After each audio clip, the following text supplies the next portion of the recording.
Welcome to my channel again. Today I am starting with a very important concept, that is a supplementary physical quantity.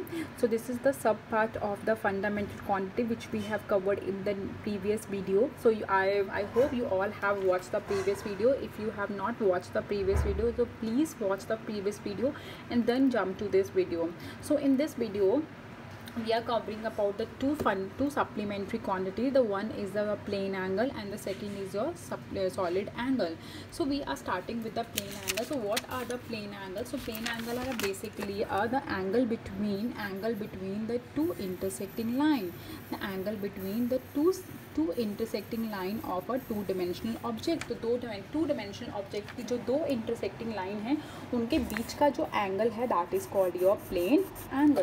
That is called your plane angle, and this two intersecting line must be of a two-dimensional object. 2D means two-dimensional object like a square, triangle and a circle, etc. So now you have a square. So in a square, in the same plane, you have these two intersecting line, and these two intersecting line are forming the angle of 90 degree, which is again called as the plane angle, and in that next example you have a triangle.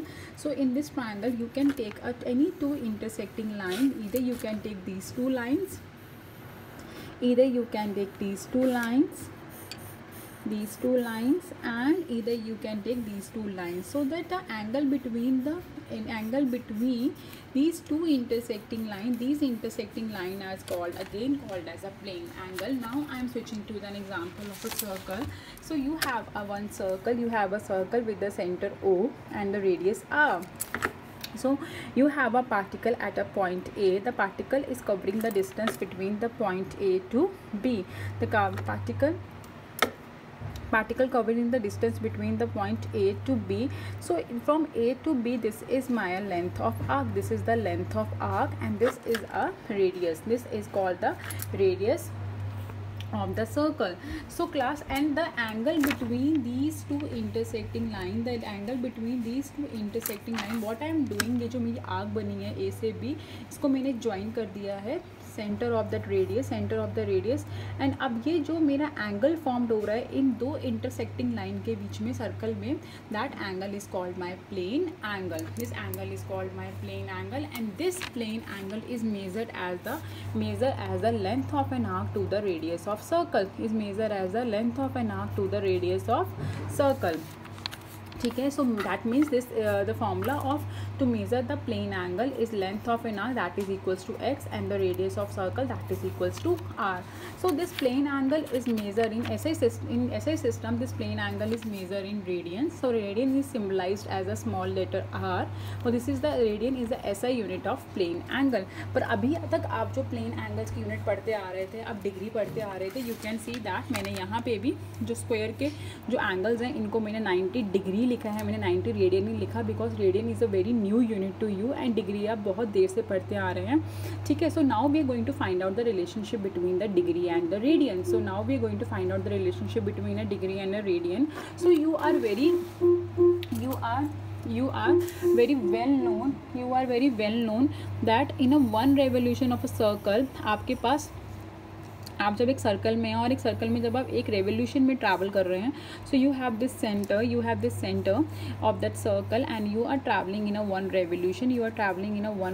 So in a one revolution the angle formed at the centre of a circle, of the circle is equals to 360 degree. So आपको पता लग गया है कि आपके पास जब एक circle है, सो आप एक सर्कल में जब आप एक रेवोल्यूशन में ट्रैवल कर रहे हैं, तो आप जब आप एक कंप्लीट रेवोल्यूशन में ट्रैवल कर रहे हैं, you starting from here you ending up there.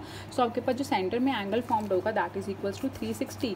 But when you are in a circle and travelling a one revolution, so how many radians you can obtain, how many radian you will obtain, कितने radian का angle आपके पास formed होगा।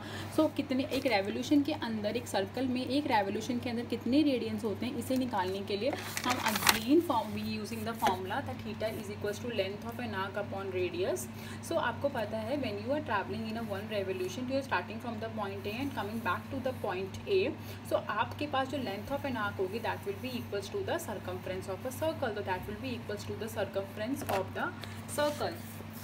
सो आपके पास ये जो length of an arc जो सर्कमफ्रेंस ऑफ अ सर्कल के इक्वल आई है, ठीक है, आपने लेंथ ऑफ एन आर्क की जगह पे सर्कमफ्रेंस ऑफ सर्कल और रेडियस की जगह पे रेडियस लिखा। So you all know that the circumference of a circle is equals to 2 pi r, ठीक है, 2 pi r upon r. So r से आर कटा तो that is equals to 2 pi. So now your one revolution is equals to 2 pi. So आपकी एक revolution किसके equal आएगी, your one revolution is equals to 2 pi. फ्रॉम दिस, so from this thing you can clear that we have cleared that the 360 degree is equals to 2 pi radian. So this is the relationship between a degree and a radian. So you have, this is a very important concept, so you have to memorize this concept in your mind for the further for the further numericals, ठीक है। So एक revolution of circle किसके equal होता है, 360 degree, that is equals to 2 pi radian. So अगर इसे आप further simplify करना चाहते हैं तो आप इसे 2 से 3 जो कट करें तो आपके पास 180 degree is equals to pi radian आएगा। एंड आपके पास जो 1 रेडियन है that is equals to 180 degree upon pi. अगर आप पाई का वैल्यू पुट करेंगे the value of pi can be 22/7 and और 3.14। So when you divide it so you get the term 57.3 degree, that is equals to 1 radian, ठीक है। So you can again memorise this concept because this concept is very important for the entrance examination. So ये JEE में और NEET के papers में ये question बहुत ज़्यादा पूछ लिया जाता है, directly they have asked this question. So आपको ये दो बातें बहुत अच्छे से याद रखनी है। ये जो कॉन्सेप्ट है, this concept is very important for that numerical point of view, and this concept is very important for the entrance examination, ठीक है। So now class, now there is a one again important relationship, that is a relationship between degree, minutes and second. So the degree, we are symbolize degree with this naught and minute with this inverted comma and seconds with this double inverted comma. So you have to memorize that 1 degree is equals to 60 minutes, so this is a symbol of minute, and 3600 seconds. So 1 degree is equals to 60 minutes and 3600 seconds. So class, now from this formula you can convert seconds into minutes and minutes into degree and degree further into a radian. So you आप degree को minute में, minute को degree में, अब radian को degree में, अब radian को मिनट्स में, सेकेंड्स में, किसी भी टर्म में now you can easily convert if you knowing this 2 formulas, ठीक है।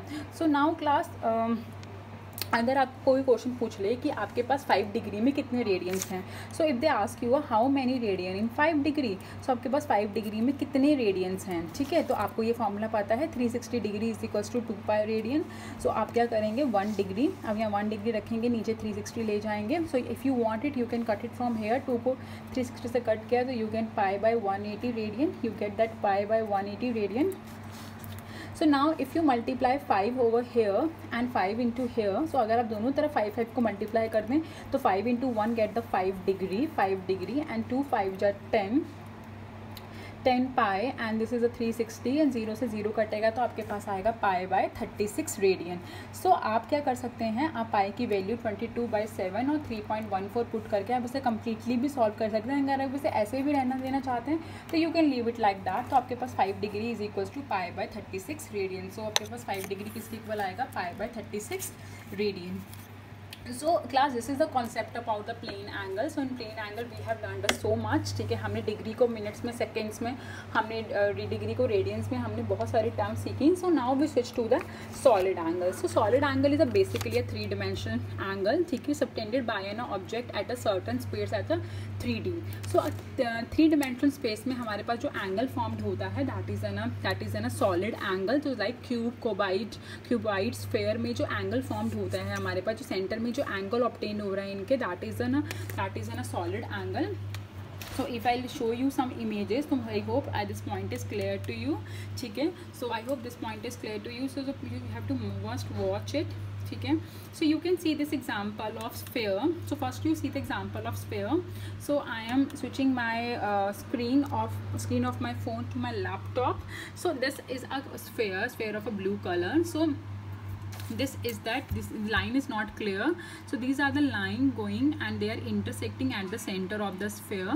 So we have cut my solid sphere from here. So it take a shape of this square from here. तो हमने square की form में, जैसे आप watermelon, let suppose I give show you another example. ठीक है, मैं आपको एग्जांपल दिखाती हूँ कटिंग कैसे करते हैं. जैसे हम लोग कभी बाहर जाते हैं तो we have want to buy a watermelon, तो वाटरमेलन वाले भैया ने वाटरमेलन को काट के रखा होता है. ठीक है, थोड़ा सा टेस्ट करा के दिखाते हैं कि देखिए हमारा वाटरमेलन कितना मीठा है.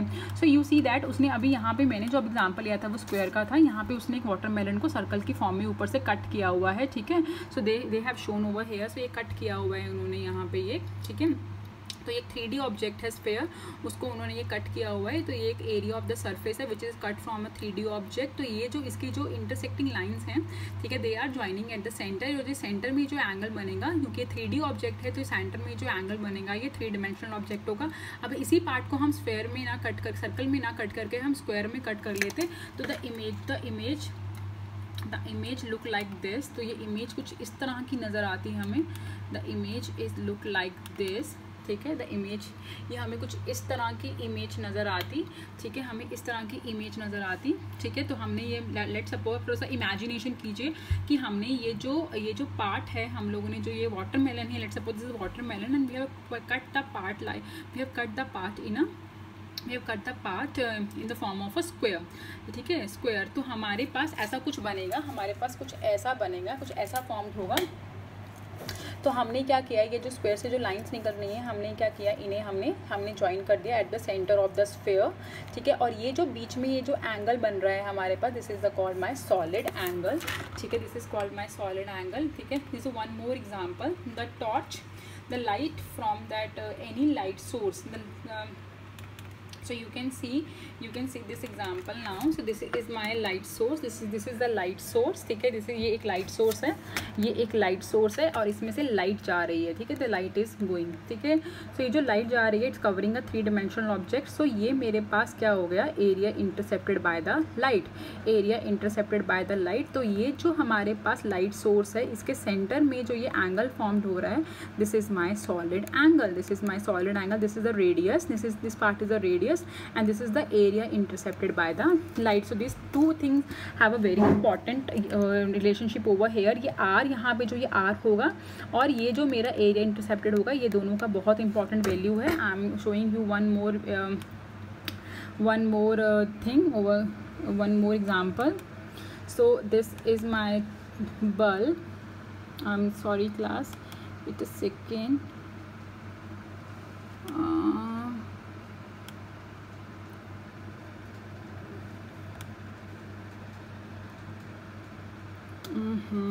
Class, wait a second please, sorry. So they have obtained, I have to enlarge this video, I have to enlarge this image. Okay, so class, now you can see this.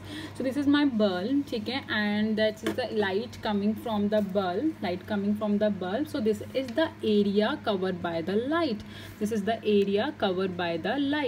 ठीक है, तो ये जो area intercepted by the light, that area is forming a solid angle. So you can see the difference between the plane angle and the solid angle. So see class, this I hope this point is clear to you from this video. ठीक है, तो आपको majorly आपको plane angle और solid angle के बीच में difference पता होना चाहिए. So basically the plane angle is the angle between the 2 intersecting line and the solid angle is the angle formed by the 3-dimensional space. तो 3-dimensional space है, this is my 3-dimensional space. और इसने जो 3-dimensional space ने जो centre में जो angle obtain किया है, that is my solid angle. तो ये जो एरिया है, ये एरिया जो है मेरे पास, ये जो एरिया कवर कर रहा है, ये जो एरिया एक स्पेस कवर कर रहा है थ्री डिमेंशनल स्पेस में, ये जो एरिया एक थ्री डिमेंशनल स्पेस के अंदर जो सर्टन एरिया कवर कर रहा है, स्पेस कवर कर रहा है, that space is called my three dimensional angle, and that is also called a solid angle. So this solid angle is generally formed by the cuboid, sphere with and these are the three-dimensional object. And this, so my solid angle, how we measure the solid angle? So solid angle is measured at the ratio of area to the square of the radius. So these 2 points are very important. So अगर हम लोगों को solid angle find out करना है, तो हमें solid angle find out करने के लिए हमें क्या करना है? The area intercepted to the square of the area. plane angle के लिए हम लोग length of an arc, हम सिर्फ एक length of an arc और radius को divide करते थे, और हम लोग solid angle के लिए हम area intercepted को, जितना भी area 3D space में intercept हो रहा है, उसको हम किससे डिवाइड करेंगे? स्क्वायर ऑफ द रेडियस से. So my solid angle is the area of intercepted surface to the square of the radius. ठीक है class. So this is the formula of a solid angle, the area of a intercepted surface. तो यहाँ पे area ये हो जाएगा मेरे पास, और ये मेरे पास रेडियस हो जाएगा. तो इन दोनों को जब हम इन एरिया को और स्क्वायर ऑफ द रेडियस को जब हम डिवाइड करेंगे, तो हमें ये सॉलिड एंगल मिल जाएगा. क्या मिलेगा? हमें ये सॉलिड एंगल मिल जाएगा. और मैंने ऊपर स्क्वायर है, तो मैंने नीचे भी छोटा सा स्क्वायर ही बनाया है. ठीक है, to represent this solid angle. Okay class. So the SI unit of the solid angle is steradian. क्या बोलते हैं? हम इसे स्टेरेडियन बोलते हैं. इसे हम स्मॉल एस और आर से क्या करते हैं? स्मॉल एस और आर से हम इसे सिम्बलाइज करते हैं. And that solid angle is set to be 1 steradian. अब ये सॉलिड एंगल 1 स्टेडियन के इक्वल कब होगा? Solid angle when this solid angle is set to be 1 steradian, जब ये एरिया ऑफ इंटरसेप्टेड सरफेस किसके इक्वल होगा? स्क्वायर ऑफ रेडियस के इक्वल होगा. So this solid angle is set to be 1 steradian. This solid angle is set to be 1 steradian जब ये area of intercepted surface, जब ये एरिया किसके equal हो जाएगा? स्क्वायर ऑफ रेडियस के इक्वल हो जाएगा. Then this solid angle is said to be 1 stadian. So now class again, एक स्फेयर के अंदर कितने स्टेरेडियंस होते हैं? जैसे हमने एक सर्कल के अंदर 2 पाई रेडियंस होते हैं, वैसे एक स्फेयर के अंदर, which is an sphere is an 3D object, इसके अंदर कितने स्टेरेडियंस होते हैं? तो इसको फाइंड आउट करने के लिए हम लोग क्या करेंगे? थीटा किसके इक्वल है? Area of the sphere. ठीक है, तो यहाँ पे मेरे पास क्या आएगा? जैसे आप यहाँ पे देखें, ये आप वीडियो देखें, इस स्फेयर के अंदर कितने स्टेरेडियंस हैं, तो आपके पास थीटा का यहाँ पे सॉलिड एंगल निकालने का फॉर्मूला क्या है? सॉलिड एंगल निकालने का फॉर्मूला है area of intercepted surface upon the square of the radius. तो यहाँ पे जो मेरे पास डायग्राम है, इस डायग्राम में जो एरिया है, वो एरिया किस फॉर्म में है? एरिया किस शेप में है? वो एरिया हमारे पास स्फेयर की शेप में है. किस शेप में है? स्फेयर की शेप में है. तो मैं यहाँ पे ले लूँगी एरिया ऑफ द स्फेयर. ठीक है, नीचे स्क्वायर ऑफ द रेडियस. तो एरिया ऑफ स्फेयर क्या होता है? एरिया ऑफ स्फेयर होता है 4 पाई आर स्क्वायर, और नीचे स्क्वायर ऑफ द रेडियस होगा आर स्क्वायर. तो आर स्क्वायर से आर स्क्वायर कट जाएगा, तो we get the 4 pi. So class हमारे पास एक स्टेरेडियन में हमारे पास स्फेयर के अंदर हमारे पास कितने स्टेरेडियंस होते हैं? We have a 4 pi steradian. So I hope this video is clear to you. This point my solid angle and the plane angle is, I hope I'll do my best to clear out you the concept. And if you have any query, you can contact me on my personal number. ठीक है, and so hope this video will help you. So God bless you beta. Best of luck for your future.